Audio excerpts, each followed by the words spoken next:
Karena mata anak aku tuh udah putih semua, lidahnya udah kebuka sambil ngomong. Anak aku nggak nangis sama sekali, langsung kaku gitu, kayak trauma banget. Fakta memilukan kembali terungkap dalam kasus penganiayaan balita berusia 2,5 tahun di Karawang, Jawa Barat. Ibu korban, IP usia 20 tahun, membeberkan bahwa aksi kekerasan yang dilakukan oleh kekasihnya tersebut bukan kali pertama terjadi. Tercatat, buah hatinya sudah 3 kali mengalami perlakuan sadis dari tersangka sebelum akhirnya aksi terakhir terbongkar di sebuah kamar hotel. IP menceritakan rentetan luka yang diderita anaknya selama berhubungan dengan pelaku. Pertama, pelaku diketahui pernah menggigit tangan kanan korban namun selalu mengelak saat dikonfrontasi. Kejadian kedua lebih parah, korban mengalami luka gigitan di tangan dan pembengkakan pada bagian tulang rusuk yang cukup serius hingga harus menjalani pengobatan tradisional oleh nenek korban.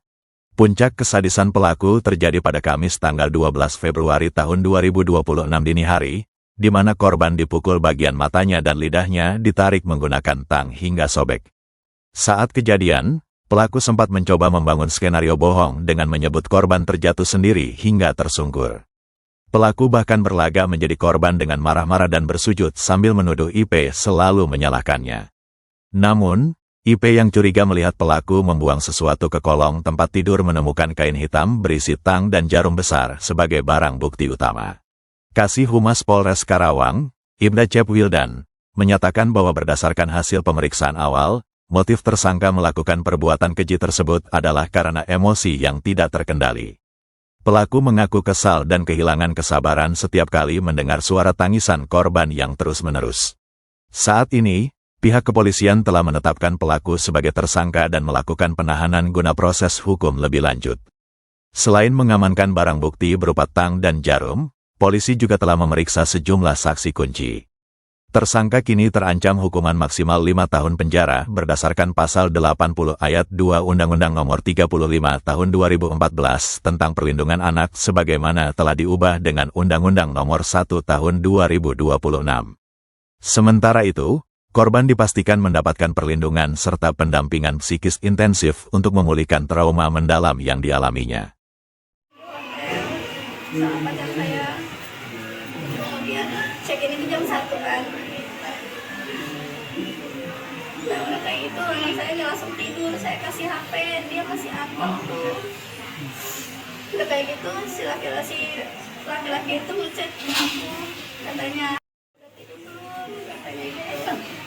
Terus kata aku belum, ya udahlah aku nggak lama kelonin kan, udah kelonin jam 1:30, dia tuh pura-pura kayak sakit perut gitu pak. Sakit perut katanya, aku pulang kerja belum makan nasi sama sekali, yang awalnya nggak apa-apa. Terus udah kayak gitu saya keluar tuh, karena aku bilang kayak gini, masa jam 1:30 cewek suruh keluar, aku gitu kan. Kata dia, aduh udah nggak apa-apa, masih rame, udah nggak kuat banget, katanya gitu. Aku minta tolong, cuma sebentar. Kata aku ya udah sob, tapi kamu tunggu di luar kamar. Kata polisi, anak aku kan baru tidur, aku takut dia main game atau main TikTok kan berisik. Terus udah kayak gitu, aku keluar cari makan. Awalnya kan di depan hotel itu kan kebetulan ada yang jualan ya, cuman tutup pas waktu itu. Akhirnya aku nyari tuh, maju sedikit ke deket Apotek 24, ada di situ tukang nasi goreng. Akhirnya aku beli dulu. Dan lumayan lama kan, habis nyari terus dimasak dulu. Kemudian aku balik lagi ke hotel, dia udah nggak ada di luar posisinya, cuma di dalam kamar. Posisi kamar gelap, mungkin karena kedengeran ada langkah kaki, dia langsung hidupin tuh lampunya si pelaku itu. Terus pas aku masuk ke dalam kamar hotel itu, anak aku sama si pelaku ini udah ada di dalam kamar mandi. Dengan kondisi anak aku pas lihat ke kasur tuh, anak aku nggak ada, lihat perceceran darah gitu di spraynya. Masuknya nggak ke sini, dia lagi ngelapin darah anak aku sambil dipeluk gitu. Terus karena mata anak aku tuh udah putih semua, lidahnya udah kebuka sambil ngomong. Anak aku nggak nangis sama sekali, langsung kaku gitu, kayak trauma banget. Aku langsung gendong, lihat muka anak aku langsung kayak gitu. Terus posisi si korban si pelaku di sini, aku sama korban di sini.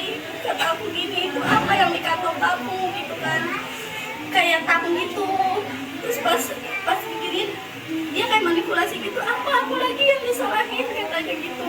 Terus dia luluh kayak gini, ternyata sih barang buktinya itu ditaruh di bed kolong meja kasur ini. So periksa, dia kayak langsung buka bajunya, udah kayak gitu nggak ada apa-apa. Aku nggak langsung percaya, aku pas nengok ini aku nemuin ada kain lebar, terus jarum yang gede banget sama tang di situ. Udah kayak gitu aku nggak tahu itu ke sekolah, langsung aku lariin dia ke rumah sakit sama si pelaku ini. Dilukain apanya aja? Bagian apa aja? Katanya Diapain? itu katanya dipukul pakai tampar. Terus mulut lidahnya itu dijepit langsung ditarik sama dia. Pakai tang juga. Terus? Sudah awalnya dia ngakunya aku cuma jatuh posisinya sujud, sedangkan di kamar hotel itu lantainya nggak ada yang tajam, nggak ada yang pecah, dan di lantainya pun nggak ada darah, cuma ada sisi banyak doang darahnya. Sudah pernah melakukan itu? Iya, benar. Berapa kali? Ini yang ketiga kali. Oh, 3 kali. Yang pertama diapain kan? Yang pertama digigitin, terus yang kedua digigit ini sama iganya sampai kayak bengkak gitu, terus ininya tulang si belakang ini kayak ngebentul gitu, tapi masih bisa ditangani sama mama saya, diurutin terus. Itu dalam waktu berapa lama? Ininya ini Sebulan? 3 bulan, 3 bulan, Udah pacaran berapa lama sih? 3 bulan. Itu Pak. Kenalnya udah lama, memang sama keluarganya pun udah kenal, cuman baru menjalin hubungan itu baru 3 bulan. Kenal dari mana sih? Kenal dari ini, dia tuh temennya suaminya kakak aku, Dia kerjanya apa teh? supir Supir apa? ekspedisi. Udah diamanin belum? Udah, Polisi. udah. Udah lapor langsung. Udah jam 2 kejadian, jam 10 siang besoknya langsung ditangkap. Ditangkapnya di UGD depan, Di mana? di rumah sakit RSUD. Oh, di RSUD. Pak, apa langkah hukum yang telah dilakukan pihak kepolisian? Setelah kami menerima laporan atau LP, selanjutnya kasus ini ditangani oleh Satres PPA dan PPO. Kami melakukan olah TKP, memeriksa saksi, mengamankan barang bukti, serta melakukan gelar perkara. Kemudian tersangka telah ditetapkan dan saat ini ditahan di Rutan Polres Karawang untuk proses hukum lebih lanjut. Pasal apa yang dikenakan kepada tersangka? Untuk pasal yang kami kenakan kepada tersangka yaitu pasal 80 ayat 2 Undang-Undang Nomor 35 Tahun 2014 tentang perlindungan anak sebagaimana telah diubah dalam Undang-Undang Nomor 1 Tahun 2026 dengan ancaman pidana maksimal 5 tahun penjara. Pak, bagaimana kondisi korban berdasarkan hasil visum?